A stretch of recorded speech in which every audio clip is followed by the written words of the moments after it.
এখানে দেখো 14 যে প্রবলেমটা দেওয়া আছে বইয়েতে, সেটা এরকম আছে। দেখো, জি comma compose being a group, এর একটা গ্রুপ বলে দেওয়া আছে। আচ্ছা, আর কি বলেছে, অ্যান্ড এটা বিলংস টু জি, দিয়ে দেখাতে বলেছে prove that A G is equal to G A. এবার যেখানে ডিফাইন করে দিয়েছে ওরা, হোয়ার এ জি সমান A compose G such that small G belongs to capital G. আর জি এটাকে দেখো ডিফাইন করেছে, G A is equal to G compose A such that small জি, জি এটা দেখো ডিফাইন করেছে জি compose A such that small G belongs to capital জি। ঠিক আছে, এই দুটো জিনিস দেখো ডিফাইন করে দিয়েছে। এবার এইখান থেকে তোমাকে দেখাতে হবে এ G is equal to G এ। তাহলে এখানে কনসেপ্টটা হবে, অঙ্কটা বড় হবে এই কারণে, এখানে কনসেপ্টটা হবে এজিটাকে একবার দেখাবো জি এর সাথে সমান। ঠিক আছে, এইটা দেখানোর জন্য আবার তোমাকে দুটো জিনিস দেখাতে হবে। কি কি না, একটা এজিটা সাবসেট অফ জি একবার দেখাবো, অ্যান্ড জিটা সাবসেট অফ এজি, জিটা সাবসেট অফ এজি। তাহলে তখন এই দুটো পার্ট থেকে আমরা AG is equal to G জিনিসটা বলতে পারবো। আরেকবার দেখাবো কি না, আরেকবার দেখাবো G A is equal to G. তাহলে এইটা দেখানোর জন্য তোমাকে কি দেখাতে হবে না, এইটা দেখানোর জন্য দেখাতে হবে G A subset G and capital জিটা সাবসেট অফ জি এ। তার মানে বুঝতেই পারছো আলটিমেটলি, এবং এই দুটো পার্ট থেকে তখন জি এ সমান জি হোল্ড করবে। তার মানে এখান থেকে দেখে বুঝতে পারছো আলটিমেটলি তোমাকে একটা জিনিস, দুটো জিনিস, তিনটে জিনিস, চারটে জিনিস তোমাকে দেখাতে হবে। এই চারটে জিনিস দেখাতে পারলে তবে আমরা finally AG is equal to G এটা দেখাতে পারবো বা বলতে পারবো।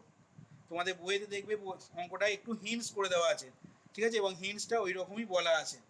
তাহলে লেখো, অ্যান্সারে চলে এসো।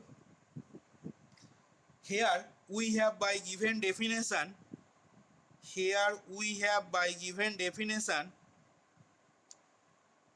We have by given definition, আমাদের যে ডেফিনেশন দেখো দেওয়া আছে, সেই গিভেন ডেফিনেশন থেকে কি লিখতে পারবো না, এজি ইজিকাল টু, যেটা ডিফাইন করে দেওয়া আছে দেখো, a G is equal to a compose G such that small G belongs to capital G.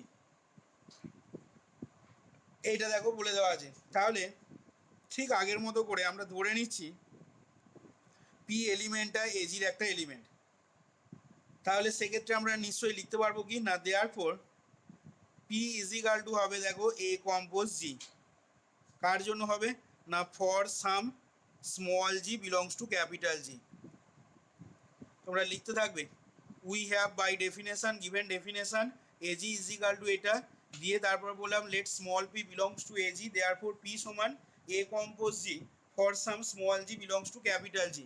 এবার দেখো যেটা করবো আমরা, now as A belongs to G, এটা দেখো জি এর এলিমেন্ট বলে দেওয়া আছে প্রবলেমেতে। Now as A belongs to G comma small G belongs to capital G. তাহলে এখান থেকে ইমপ্লাই করবে কি, implies A compose small G belongs to capital G. এখানে তখন পাশে কি লিখে নেবে না, by closure property, by closure property of the group G comma compose, of the group G comma compose. তাহলে দেখো সেক্ষেত্রে এ কম্পোজ বিটা জি এতে বিলং করা মানে কি বলতে পারবো না, দেখো এটা মানেই বলতে পারবো দ্যাট ইজ স্মল পিটা বিলংস টু ক্যাপিটাল জি। তাহলে এখন আমরা কি পেয়ে গেলাম বলো দেখি না, এখন দেখো আমরা পেয়ে গেলাম Das we get, Das we get না পেয়ে গেলাম দেখো পিটা প্রথমে কার এলিমেন্ট ধরেছিলাম, এজির এলিমেন্ট ধরেছিলাম দেখো। তাহলে p belongs to a G implies করছে পি বিলংস টু জি।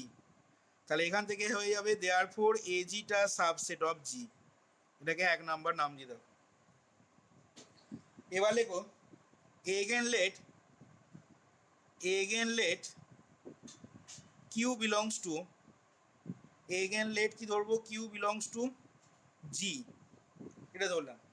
তাহলে সেক্ষেত্রে then as A belongs to G Q belongs to G, therefore comma দিয়ে লিখবে দেয়ার ফোর বাই থিওরেম 7, ওই একই থিওরেম থেকে therefore by theorem 7 therefore by theorem 7 কি follow করবে থিওরেম 7 নাম্বার থেকে? না, বলতে পারবো দেখো therefore by theorem 7 there exist a unique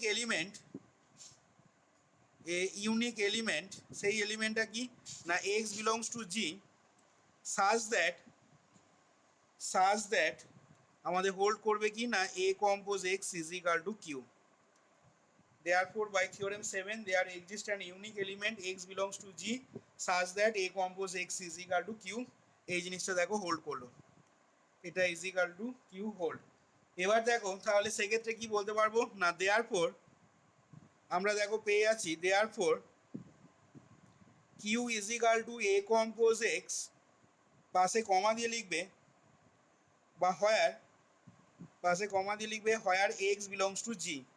তাহলে দেখো কিউটাকে দেখতে কার মতো হয়েছে এখন না কিউটাকে দেখতে দেখো এ কম্পোজ জি এর মতো হয়েছে দেখো, যেখানে স্মল জিটা বিলং করছে ক্যাপিটাল জিতে। এবার এখানে জি এর ভূমিকায় আছে আমাদের এক্স, তাহলে নিশ্চয়ই কিউটা কোথায় বিলং করবে এই এজি সেটটাতে বিলং করবে। তাহলে এখান থেকে দেখো বলে দিতে পারছি কি না therefore q belongs to a G. তাহলে এখন আমরা কি পেয়ে গেলাম না এখন আমরা দেখো পেয়ে গেলাম দাস কিউটা কার এলিমেন্ট ধরেছিলাম জি এর এলিমেন্ট ধরেছিলাম, ইমপ্লাই করছে কিউটা বিলংস টু এ জিতে বিলং করছে। তাহলে এখান থেকে দেয়ারফোর জিটা সাবসেট অফ হয়ে গেল কত জিটা সাবসেট অফ এজি, এটাকে 2 নাম্বার নাম দেবে জি সাবসেট অফ এজি।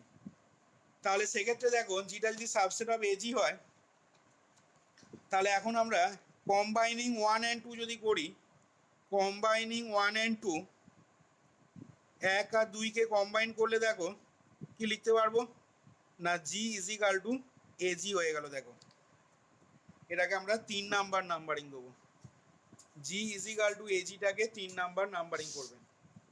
এবার আসছি নেক্সট তোমাদের তো জিএ ইজ ইকাল টু জিটা দেখাবো, ঠিক আছে। জিএ ইজ ইকাল টু জিটা দেখানোর জন্য আমরা দেখো আচ্ছা এরপরে লিখে নেবে তাহলে now we have to prove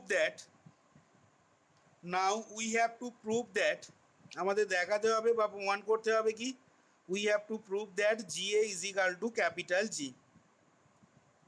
তাহলে তার জন্য দেখো আচ্ছা জিএটা দেখো কিভাবে ডিফাইন করা আছে না জিএটা দেখো এখানে লিখে নিচ্ছি, জিএটা ডিফাইন করা আছে এইভাবে জি compose A such that small G belongs to capital জি, এইভাবে ডিফাইন করা আছে। তাহলে আমরা দেখো প্রথমে আর একটা এলিমেন্ট ধরছি ছোট হাতের R belongs to GA, let R belongs to GA. তাহলে আরটা যদি জিএতে বিলং করে তার মানে আরটাকে দেখতে নিশ্চয়ই কীরকম হবে এইরকম আকারে দেখতে হবে। তাহলে সেক্ষেত্রে দেখো দেন আর ইজ ইকাল টু আমরা নিশ্চয়ই বলতে পারবো আর সমান জি কম্পোজ এ, পাশে কি লিখবো না for some small G belongs to capital G. এবার দেখো আগের মতো করে লিখছি now as A comma G belongs to capital G implies G compose A belongs to capital G. এই যে জি কম্পোজ এটা সেক্ষেত্রে জিতে বিলং করবে এবং এটা বলতে পারছি কোত্থেকে না এটা বলতে পারছি পাশে একটা থার্ড ব্র্যাকেট দিয়ে অবশ্যই মেনশন করবে না সিন্স জি কমা কম্পোজটা যেহেতু বলে দেওয়া আছে দেখো being a group G comma compose being a group comma দিয়ে লিখবে therefore closure property holds in G, closure property holds in G, ঠিক আছে। এটা আমরা বলতে পারছি ক্লোজার প্রপার্টিটা হোল্ড করছে বলে। এবার দেখো জি কম্পোজ এ মানি কি জি কম্পোজ এ মানি আর, তাহলে এখান থেকে লিখে দাও that is R belongs to G. তাহলে আমরা কি পেয়ে গেলাম না আমরা পেয়ে গেলাম দেখো thus R belongs to G A imply করছে আর বিলংস টু জি। তাহলে এখান থেকে আমরা বলতে পারবো কি না দেয়ারফোর জি এটা দেখো সাবসেট অফ হয়ে যাচ্ছে ক্যাপিটাল জি, এটাকে তোমরা 4 নাম্বার নাম দেবে জি এটা সাবসেট অফ ক্যাপিটাল জিটা 4 নাম্বার নাম দাও। এবার এর উল্টোটা দেখাবো মানে জিটা সাবসেট অফ জি এ এই জিনিসটা দেখাবো। তাহলে সেটা দেখানোর জন্য দেখো আমরা ধরে নিচ্ছি let small S belongs to capital G, small এসটা ক্যাপিটাল জি থেকে একটা এলিমেন্ট ধরিলাম। এবার তাহলে সেক্ষেত্রে দেখো now as A belongs to G comma দেবে small S belongs to G, therefore by theorem 7, by theorem 7 7 number থিওরেমটা থেকে কি ফলো করবে না, therefore by theorem 7 there exist a unique element, সেই এলিমেন্টটা দেখো এখানে ধরবো কি না, there exist a unique element. আর কিন্তু এখানে এ কম্পোজ এক্স সমান বি ধরে কাজ করলে হবে না, এখানে তোমার কোন ইকুয়েশনটা নিতে হবে বলো দেখি, এখানে তোমাকে নিতে হবে ওয়াই কম্পোজ এ সমান বি যেটা ছিল দেখো ওই থিওরেমটারই দেখো থিওরেম 7-এতে এ কম্পোজ এক্স সমান বি এই ইকুয়েশনটা যেমন ইউনিক সলিউশন থাকবে, তেমনি দেখো লেখা আছে বা প্রমাণ করেছিলাম দেখো ওয়াই কম্পোজ এ সমান বি এই ইকুয়েশনটারও একটা ইউনিক সলিউশন থাকবে দেখো লেখা আছে। তাহলে আমরা কিন্তু এখানে ওয়াই কম্পোজ এ সমান বি এই ইকুয়েশনটা নিয়ে অ্যাকচুয়ালি কাজটা করব।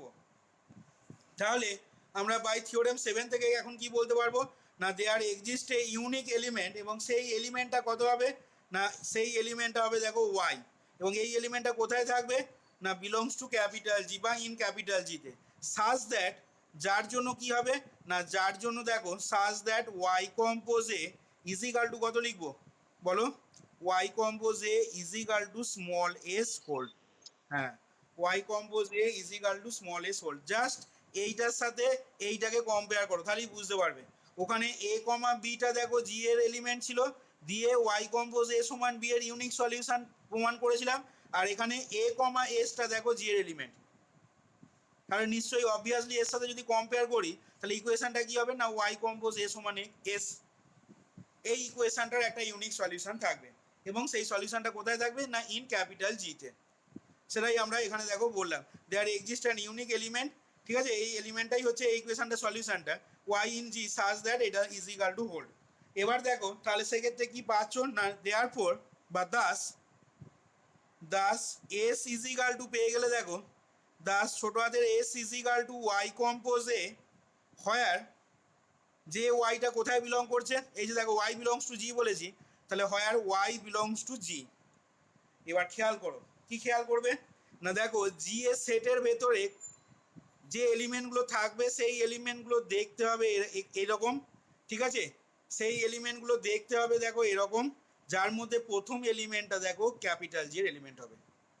খেয়াল করে দেখো এস এলিমেন্টটাকে দেখতে হয়েছে ওয়াই কম্পোজ এ, এটাকে দেখতে হয়েছে দেখো এই জি কম্পোজ এর আকারে, এবং ওখানে জিটা বিলংস টু ক্যাপিটাল জি, এখানে দেখো ওয়াইটা বিলংস টু কোথায় ক্যাপিটাল জি। তাহলে কি হচ্ছে বলো দেখি না, জি এর সেটটায় থাকার জন্য এই এলিমেন্টের আকারে দেখতে হচ্ছে এসটাকে, এবং তার সাথে সাথে এখানে ওয়াইটা দেখো জি এতে বিলং করছে। তাহলে এখান থেকে কি বলতে পারবো না, thus S is equal to এটা where Y belongs to capital G, therefore, তাহলে দেখো এখান থেকে বলা যাবে না দেয়ার ফোর কি বলবো না স্মল এস এই এলিমেন্টটা বিলংস টু কোথায় না জি এ। তাহলে কি পেয়ে গেলাম এখন, দাস উই গেট আমরা পেয়ে গেলাম দেখো Das we get small S, ঠিক আছে এই এলিমেন্টটা জি এর এলিমেন্ট ধরে নিয়ে আমরা ইমপ্লাই করছে কি দেখালাম না স্মল এসটা বিলংস টু দেখো জি এ তে বিলং করছে। তাহলে এখান থেকে বলতে পারবো কি না দেয়ার ফোর ক্যাপিটাল জিটা সাবসেট অফ হয়ে গেল দেখো জি এ, এটাকে 5 নাম্বার নাম্বারিং করবে। তাহলে এখন কি লিখবো না, এখন লিখবো আমরা কম্বাইনিং 5 অ্যান্ড 4 বা 4 অ্যান্ড 5, ঠিক আছে তাহলে সেটা পাবো কি না G subset of G A আর G A subset of G, তাহলে এখান থেকে পেয়ে যাচ্ছি কত জি এ সমান জি, এইটাকে তোমরা নাম দাও 6 নাম্বার। এবার কত কত থেকে লিখবো না, দেখো জি ইজিক্যাল টু এ জি এটা 3 নাম্বার ছিল, আর জি এ ইজিক্যাল টু জি এটা 6 নাম্বার ছিল। তাহলে এবার এখান থেকে লিখে দাও, প্রমাণ হয়ে গেছে। তাহলে দেখো দেয়ার ফোর ফ্রম 3 অ্যান্ড 6, ঠিক আছে 3 অ্যান্ড 6 থেকে তাহলে আমরা পেয়ে যাচ্ছি কি না জি এ ইজিক্যাল টু এজি। দেখো এইখানে তোমার প্রমাণটা দেখো কমপ্লিট হলো। তাহলে